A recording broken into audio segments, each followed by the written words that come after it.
Ngayong linggo ay maghaharap muli. Ito nga ang SMB at ang Meralco Bolts. Heto na nga ang kanilang ikatlong tapatan.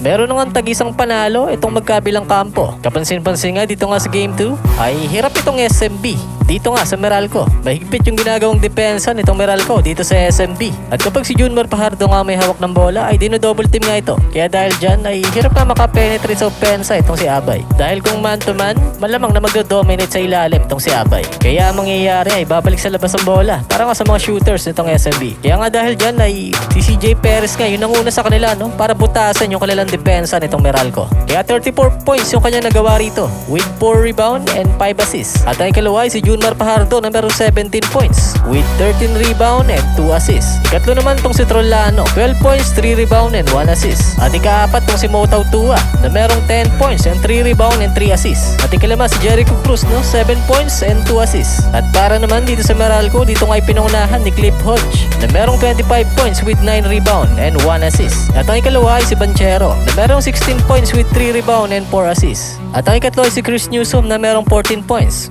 with 6 rebound and 5 assists. At ang ikaapat naman ay si Quinto na merong 9 points with 2 rebound and 1 assist. At ang ikalima ay si Allen Maliksi na merong 8 points with 3 rebound and 1 assist. At dyan nga nagtapos sa final score 94-95. Isa nga lang ang naging abante nitong SMB. Nahirapan nga talaga itong SMB dito sa Game 2. Pero syempre ay lamang pa rin sila pagdating sa statistic. Dahil pagdating nga dito sa steal, 9 nga sa SMB at 3 naman dito sa Meralco. At pagdating sa pass break point SMB pa rin na lumamang dito. 20 nga sa kanila at 12 naman dito sa Meralco. At pagdating sa assist ay 23 dito sa SMB at sa Meralco nga ay 21. Konti lang naman yung diferensya. At dito naman sa points from turnover, 26 dito sa SMB at 80 naman dito sa Meralco. At dyan nga sa statistic na yan ay nakakalamang itong SMB. Malaking bagay yun para sa kanilang pagkakapanalo. At dahil meron na nga silang parehas na panalo, sino kaya ang magwawagi sa kanilang ikatlong laban? Ang SMB ba o ang Meralco Bolts? Mag-comment lang ng inyong opinion at babasahin natin yan at pag-usapan.